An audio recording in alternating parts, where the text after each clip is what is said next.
آج کا فیصلہ جو ہے من اظلم ممن منع مساجد اللہ ان یذکر فیہا اسمہ وسعی فی خرابہا، اس سے بڑھ کے ظالم کون ہو سکتا ہے جو مسجدوں کو خراب کرنے کی اور ان کو ڈھانے کی تدبیریں کرے. اور یہ مسجد کسی بھی صورت میں نہیں ڈھانی چاہیے. ہم نے وطن عزیز کے اندر لال مسجد کے سانحے سے شاید کوئی سبق نہیں سیکھا. دسیوں برس پاکستان کو دہشت گردی کا سامنا کرنا پڑا.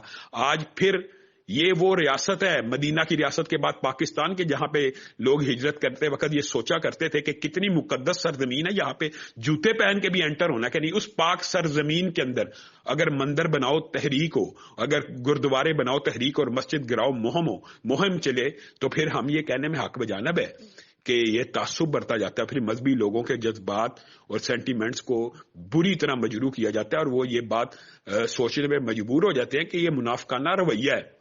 یعنی عبادت گاہ کو لیگلائز نہیں کیا جا سکتا، اقامت گاہ کو لیگلائز کیا جا سکتا ہے.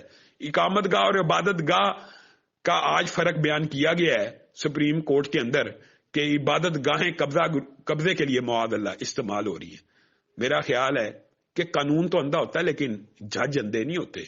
قانون تو اندھا ہوتا ہے لیکن قانون جذباتی اور انتقامی نہیں ہوتا.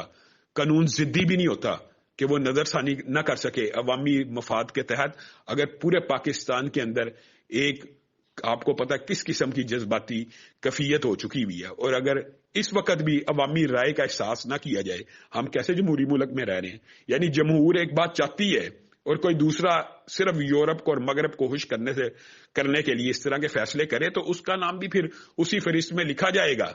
جاتے جاتے اگر انسان کوئی اپنے لیے نیک نامی کمانا چاہتا ہے، ہمیشہ ہر انسان کی سوچ ہوتی ہے میری نیک نامی رہے، لیکن مغرب کی غلامی کر کے آسیہ ملونہ کو رہا کر کے اور ڈیم کے واقعے کے بعد کیا وہ سابقہ ہمارے جو جج ہیں ان کی نیک نامی برقرار رہی ہے؟ ہماری تو ان سے یہی اپیل ہے کہ آپ اس کے اوپر نظر ثانی کریں، ریویو کریں، اس کو ضد کا انا کا مسئلہ نہ بنائیں. اور یہ جو آرگیومنٹ ہوتا ہے قانون اندھا ہوتا ہے، اس کے پیچھے بہت سے ججز چھپنے کی کوشش کرتے ہیں. جج اندھا نہیں ہوتا اور جج کو یہ دیکھنا ہوتا ہے کہ معاشرے کے اندر جو لوکل سطح کے اوپر اور جو ایکچوئل حقائق ہوتے ہیں، فقہ الواقع ہے، جو لوگوں کے درمیان اصل مسائل ہیں، وہ بھی ان کا بھی ادراک اور شعور ہونا چاہیے. وہی ادراک اور شعور لال مسجد کے وقت نہیں تھا جس کے کانسیکوینسز اور نتائج آج تک ہم بھگت رہے ہیں. آپ ایک اور سانحہ بپا کر دیں.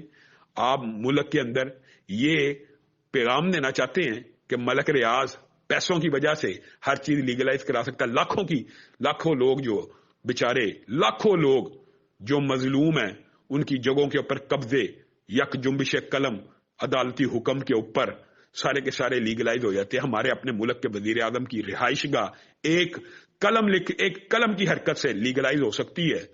تو اللہ کے لیے قائم کی گئی مسجد جو لوکل لوگوں نے اس نیت کے اوپر بنائی کہ یہ بھی ہماری ضرورت ہے. مسجدیں بھی بنیادی ضروریات کا حصہ ہوتی ہیں اور مسلمان مرد کی تو نماز ہی گھر میں نہیں ہوتی. اور انہوں نے پبلک پلیس کے اوپر اجازتوں کے ساتھ 40 سال سے بنائی ہے.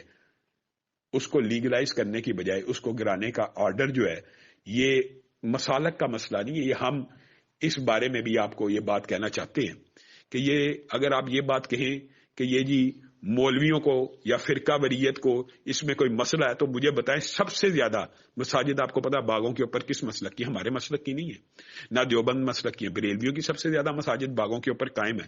لیکن ہم یہ نہیں چاہتے کہ ملک کے اندر فرقہ وریت کو ہوا دی جائے. اس معاملے کے اندر ہم یہ چاہتے ہیں کہ اگر آپ نے کوئی قانون اور ضابطہ بنانا ہے تو وہ کراس دی بورڈ سب کے لیے ہونا چاہیے. ایک مسلک کے لیے نہیں ہونا چاہیے، ایک مقام کے لیے نہیں ہونا چاہیے، مساجد کے لیے نہیں ہونا چاہیے، وہی پلازے کے لیے بھی ہونا چاہیے، وہی کمرشل جگہ کے لیے بھی ہونا چاہیے، وہی رہائش گاہ کے لیے بھی ہونا چاہیے. اکراس دا بورڈ ایک پیمانہ اگر ہو تو کسی کو اعتراض کرنے کی جرت نہ ہو. اعتراض اس لیے کیے جاتا ہے کہ ہم یہ سمجھتے ہیں کہ مذہب کو اور مذہبی پلیسز کو جان بوجھ کے اس دور حکومت میں نشانہ بنایا جا رہا ہے. پہلے اسلام آباد کے اندر توحید مسجد، الیاس چنیوٹی صاحب کی مسجد، دیگر مساجد کے ساتھ جو واقعات پیش آ رہے ہیں، وقف املاک کا جو بل آیا ہے، یہ سارے کے سارے بلز اور یہ ساری کی ساری باتیں اس بات کے اوپر اشارہ کر رہی ہے کہ ہم مغرب کی غلامی میں اندھے ہو چکے ہیں اور ہم چاہتے ہیں کہ ملک کو مغرب کی غلامی میں دھکیل دیا جائے.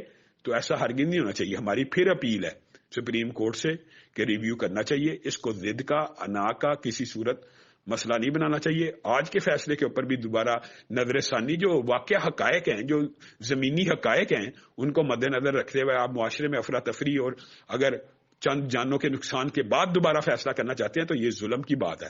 لال مسجد سے کیا حاصل کر لی ہے؟ اگر مدینہ مسجد کے ساتھ بھی یہی معاملہ ہوگا تو اس کے بھی نتائج لال مسجد سے مختلف نہیں نکلیں گے۔ خدا کرے کہ میری عرض پاک پر اترے وہ فصل گل کہ جسے